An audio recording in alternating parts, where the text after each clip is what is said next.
Il y a ce qu'il pense, par exemple, de sa mère, hein, si on s'intéresse au personnage de la mère, et il y a les faits, et l'objectivité, elle est peut-être dans les faits, parce qu'il nous raconte ce que fait la mère. Et nous, on ne peut que prendre cela en compte, et on se rend compte que la mère fait beaucoup. Elle est présente et elle s'en occupe. Elle est là, et puis bon. C'est là qu'on évoquait tout à l'heure le coup de théâtre, et le coup de théâtre est du côté de la mère. Il y a un coup de théâtre. C'est-à-dire que, je ne veux pas dévoiler, mais la mère fait quelque chose à quoi on ne s'attend pas. Et qu'elle fait pour sauver son fils. Alors on a une mère un peu Hitchcockienne, hein. J'ai pensé à Psychose évidemment, alors c'est facile, hein, mais surtout parce que vous l'avez campé à un moment donné de dos, et on a le sentiment voilà, d'avoir... Ce qui est certain, c'est que toutes les paroles qu'elle prononce à l'endroit de son fils sont des paroles qui sont traduites par lui dans une autre signification. Et quand il retrouve sa mère au tout début, par exemple, il arrive avec sa sœur, qui lui passe la scène est quand même assez épique entre la sœur et le frère, mais quand ils arrivent dans la maison, il voit sa mère qui ne descend pas, qui est planquée derrière le rideau, qui s'éloigne, etc. Elle, en fait, elle est inquiète, elle est fatiguée, elle n'arrive pas à descendre, mais lui, il interprète ça comme elle s'en fout. Mais les deux sont peut-être vrais aussi. Mais ce n'est pas au sens de la casuistique quand je dis que les deux sont peut-être vrais. Je veux dire par là que je pense vraiment que dans les relations humaines, les deux sont vrais. La subjectivité perçue par le sujet, la personne, et puis l'intention de l'autre. Vous savez, il y a beaucoup de personnes qui disent, quand ils parlent, ils disent « Oui, moi, ce que je veux dire, je réponds toujours « Oui, peut-être, mais ce que tu dis, c'est pas ça. » Il y en a assez avec « Moi, ce que je veux dire. » Eh bien, t'as qu'à le dire. Cette exigence-là, lui, il essaye de la vivre, jusqu'au bout. Une exigence dans la vie. Hein. C'est bien joli de dire, vous savez, il y a des personnes qui disent aussi « Non, mais ça, je ne vais pas lui dire parce que c'est pas vrai, c'est un manque de courage. Mais je ne vais pas lui dire que ça va le blesser. » Mais non, tu n'as pas le courage de lui parler. C'est par là que ça se passe. Et lui, il en crève de cette absence de vérité, de cette absence d'authenticité. Il la réclame, il la veut sans arrêt. Et c'est ça qui va le perdre. Pourquoi? Alors pourquoi ça va le perdre? Pas parce qu'un être humain qui demande ça sera perdu, c'est parce qu'il n'a pas les moyens intellectuels pour soutenir ça. C'est ça qui est terrible dans son histoire. Je raconte l'histoire d'un pauvre bout, mais comme il y en a des dizaines, c'est-à-dire de quelqu'un qui est enfermé dans sa subjectivité, qui croit que ses parents ne l'aiment pas, qui s'est reconstruit une histoire à partir d'événements qui ont authentiquement eu lieu, mais dont lui a une lecture, mais en fait, c'est pas du tout la lecture que la mère en donne, ou à quelque chose près, c'est même pas tout à fait le même événement. Et lui, il n'a pas les moyens intellectuels. C'est-à-dire il est déjà pris dans un système obsessionnel, qu'on perçoit très vite. Dans le bouquin, il vérifie où est son portefeuille, ça va, je l'ai, c'est bon, etc. Et comme il n'a pas les moyens intellectuels de vivre son exigence d'absolu, son exigence de vérité, eh ben, sa solitude l'écrase. Il faut avoir beaucoup de courage pour essayer d'être authentique et de ne pas mentir. Mais très vite on s'aperçoit, de courage au début, imaginaire, mais très vite on s'aperçoit qu'il n'y a pas de risque. Que les gens finalement ils aiment bien qu'on soit franc avec eux. Et qu'ils aiment bien qu'on soit authentique. Et que le désaccord dans l'authenticité, c'est un désaccord qui n'est pas la guerre. Qui n'est pas la guerre. Y compris dans les familles. Ah oui, y compris dans les familles, oui.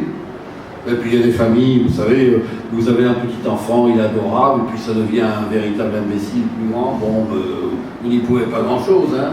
Mais des fois c'est l'inverse, hein, vous avez des gosses qui sont... Enfin, en général, quand même, c'est mal barré. Mais bon, mais il y a des enfants qui sont odieux, adultes. Après tout, Hitler a bien été un petit bonhomme.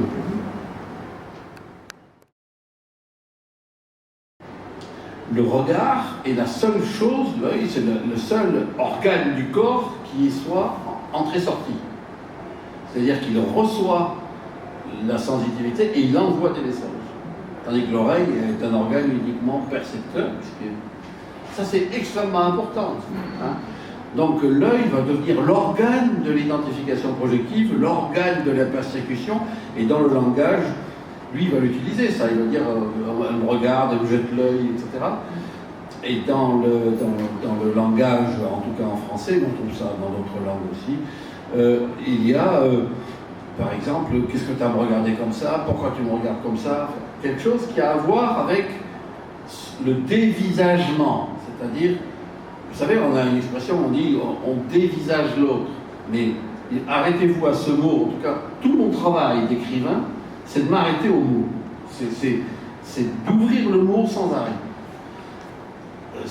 C'est un grand aspect de la technique. C'est j'ouvre le mot, je l'ouvre, je le fais parler. Quand le mot me vient à l'esprit, et j'utilise. Dévisager. Quand on dévisage quelqu'un, on lui enlève le visage. On lui ôte le visage. On le déface.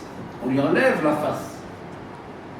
Ça, c'est extrêmement important à comprendre. Vous comprenez pourquoi il peut y avoir des bagarres uniquement sur le dévisagement. Et d'ailleurs, notre visage, qui est certainement la chose la plus expressive que nous avons avec les mains, mais les mains, on les voit, notre visage, nous en prenons conscience en dévisageant l'autre. C'est-à-dire que nous prenons conscience de l'attitude que nous avons à une vitesse très grande et de l'expression que nous avons dans le visage à partir de l'autre visage en face. Et c'est en dévisageant l'autre qu'on réenvisage.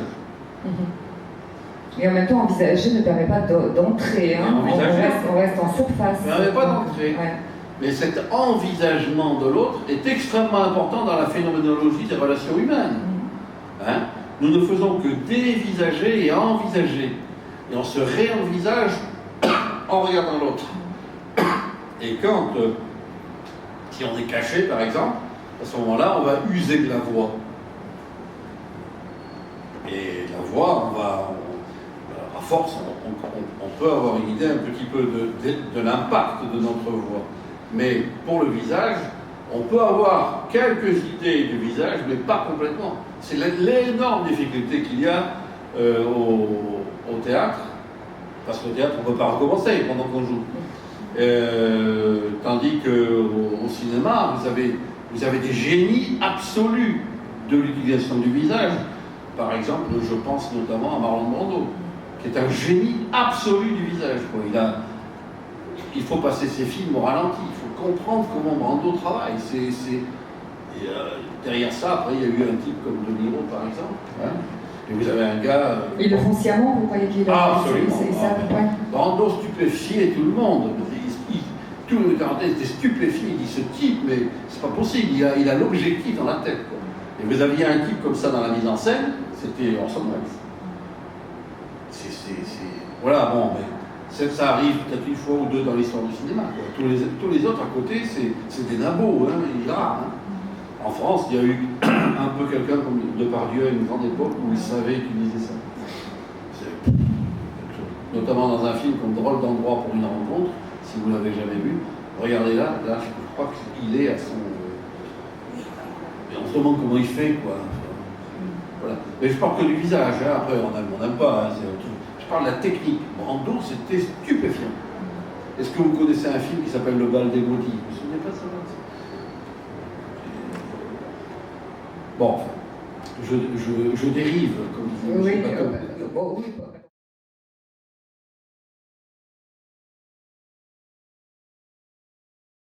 Je constate que les écrivains que j'apprécie beaucoup, qui sont très rares, sont des écrivains qui étaient tous connaisseurs en musique.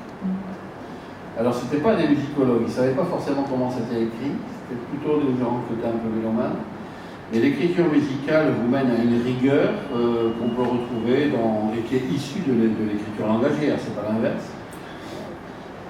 Il y a dans le langage, vous savez, il y a la simple phrase, et Pierre tourna la rue à droite. Bien, cette expression-là, au moment même où elle me vient comme ça tout bêtement, parce que, voilà, c'est tout simple. Et Pierre tourna la rue à droite. Avec ça, je viens de penser que je suis en train de parler des caillasses, de l'immeuble, d'être à droite, de la gauche. Enfin, j'ai un chapitre. Alors, la démantibulation de la phrase, la successivité des phonèmes, l'organisation sémantique, c'est-à-dire la succession des sens qu'on peut opérer, est quelque chose qui a été beaucoup utilisé par plusieurs personnes. Je pense par exemple à Roussel, qui lui travaillait uniquement sur la logique de la phrase.